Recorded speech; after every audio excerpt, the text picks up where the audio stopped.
اعوذ باللہ من الشیطان الرجیم بسم اللہ الرحمن الرحیم وَيُعَلِّمُهُ الْكِتَابَ وَالْحِكْمَةَ وَالتَّوْرَاةَ وَالْإِنْجِيلَ وَرَسُولًا إِلَى بَنِي إِسْرَائِيلَ صدق اللہ العظیم۔ اس آیہ مبارکہ کے بارے میں ایک نقطہ تو میں بیان کر چکا ہوں کہ تقابل جو ہے ذہن میں رکھنا چاہیے کہ حضرت یحییٰ علیہ السلام کے بارے میں ان کے لیے جو بھی توصیفی کلمات اللہ تعالیٰ نے ارشاد فرمائے ان میں آخری ہے نبیم من الصالحین، اور حضرت عیسیٰ علیہ السلام کے لیے یہاں پر جو الفاظ آئے ہیں وہ رسولاً الی بنی اسرائیل، اس کو نوٹ کر لیجئے، پھر آئندہ چل کر اس کے اور بھی حوالے آئیں گے۔ دوسری بات جو نوٹ کرنے کی ہے وہ یہ کہ کتاب اور حکمت اور تورات اور انجیل، ان چار چیزوں کے مابین جو تین واو آئے ہیں ان میں سے دو واو عطف ہیں، ایک واو تفسیر ہے۔ اللہ ان کو سکھائے گا کتاب اور حکمت، یعنی تورات اور انجیل۔ یہ درمیانی واو جو ہے یہ یعنی کے معنی میں ہے، اس لیے کہ جیسا کہ میں کئی مرتبہ پہلے بتا چکا ہوں، تورات میں صرف احکام تھے، حکمت نہیں تھی۔ انجیل میں صرف حکمت ہے، احکام نہیں ہے، اور اسی نقطے کو سمجھ لینے سے ساری گتھی حل ہوتی ہے، اور اگر اسی کو نہیں سمجھا ہے لوگوں نے تو پھر بہت ان کے ذہنوں میں پریشانیاں رہتی ہیں۔ تو اس مقام کو نوٹ کیجئے، وَيُعَلِّمُهُ الْكِتَابَ وَالْحِكْمَةَ، اللہ اسے سکھائے گا کتاب بھی اور حکمت بھی،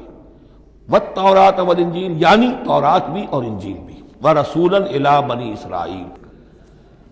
انی قد جئتکم بآیۃ من ربکم۔ ابھی تک گفتگو ہو رہی تھی کہ حضرت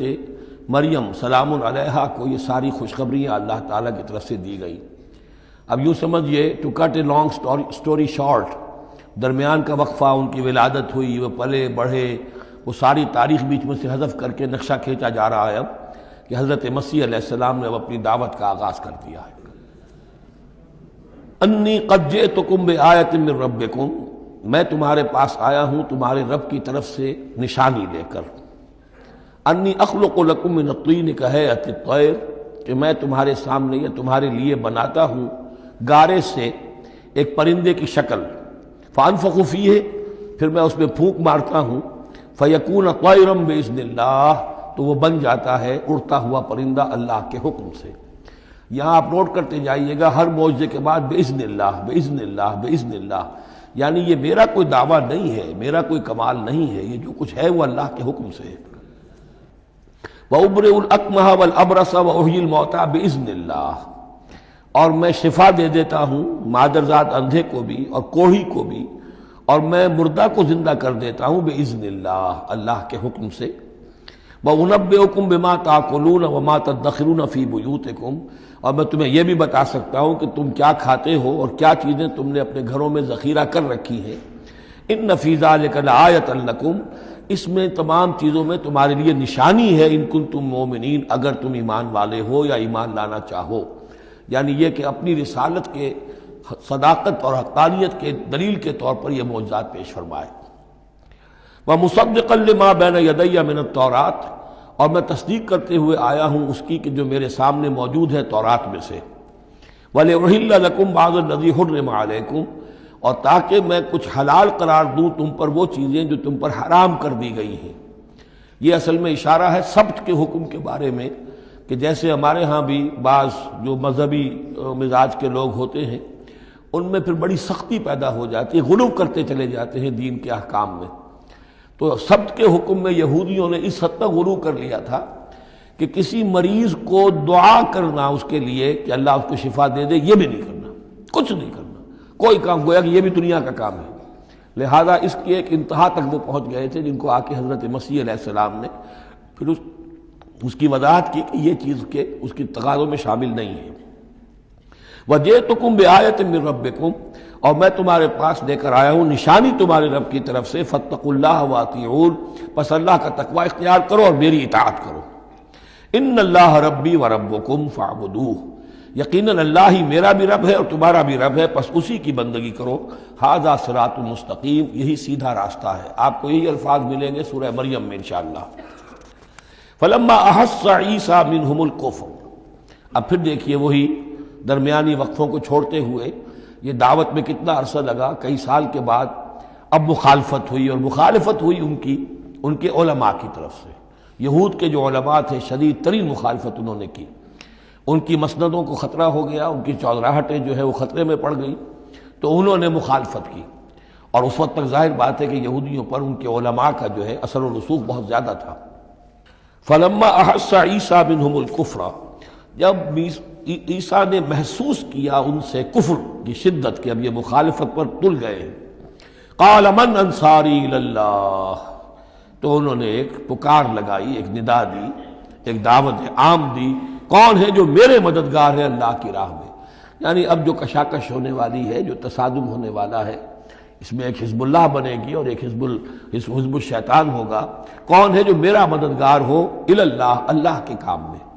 یہی اصل اساس ہے دین میں کام کرنے کے لیے کہ اسی بنیاد پر کوئی شخص اٹھے کہ میں دین کا یہ کام کرنا چاہتا ہوں، کون ہے جو میرا ساتھ دے۔ یہ ایک بالکل طبعی طریقہ ہوتا ہے جماعت سازی کا، ایک داعی اور داعی پر اعتماد کرنے والے، داعی سے اتفاق کرنے والے لوگ اس کے ساتھی بن جاتے ہیں۔ ساتھی اس کے ذاتی اعتبار سے نہیں ہوتے، اس کی حکومت قائم کرنے کے لیے نہیں، اللہ کی حکومت قائم کرنے کے لیے، اس کی سرداری کے لیے نہیں، اللہ تعالیٰ کے دین کے غلبے کے لیے۔ قال الحواریون نحن انصار اللہ،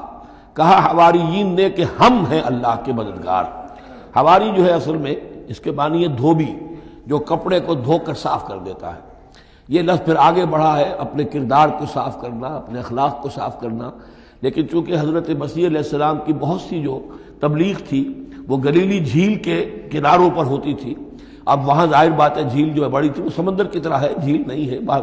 بہت بڑی جھیل ہے، تو وہاں وہ کبھی دھوبی ہوتے تھے، ان میں تبلیغ کرتے تھے،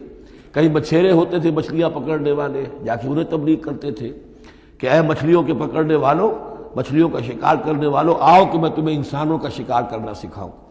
اور ان دھوبیوں میں تبلیغ کی ہے، تو ان میں سے کچھ لوگ جو ہے انہوں نے اپنے آپ کو پیش کر دیا۔ قال الحواریون نحن انصار اللہ آمنا باللہ، ہم ایمان لائے اللہ پر، واشہد بأننا مسلمون، تو آپ بھی اب گواہ رہیے گا کہ ہم اللہ کے فرمانبردار ہیں۔ ربنا آمنا بما انزلتا،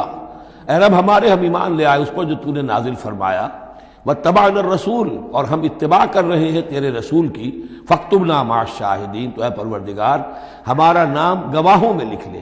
یہ گواہ یہی ہے کہ جو لفظ اختیار کیا گیا ہے اب عیسائیوں کے خاص فرقے کی طرف سے، یہواز وٹنسز، یہوا کا لفظ جو ہے وہ عبرانی میں خدا کے لیے ہے، خدا کے گواہ، یعنی وہی بات کہ جو قرآن مجید میں آئی ہے، وَكَذَلِكَ جَعَلْنَاكُمْ أُمَّةً وَسَطًا لِتَكُونُوا شُهَدَاءَ عَلَى النَّاسِ وَيَكُونَ الرَّسُولُ عَلَيْكُمْ شَهِيدًا، تو اللہ ہمیں اپنے گواہوں میں ہمارا نام لکھ لے، یہواز وٹنسز۔ فاکتبنا مع الشاہدین، مراد یہ نہیں ہے کہ یہ یہواز وٹنسز وہ لوگ ہیں، میں نے صرف وہ لفظ کی مناسبت کہ انہوں نے یہ لفظ کیوں اختیار کیا ہے، تو یہ لفظ قدیم ہے، اسلامی حکمت اور اسلام کی مصطلحات جو ہیں ان میں اس کی ایک حیثیت ہے۔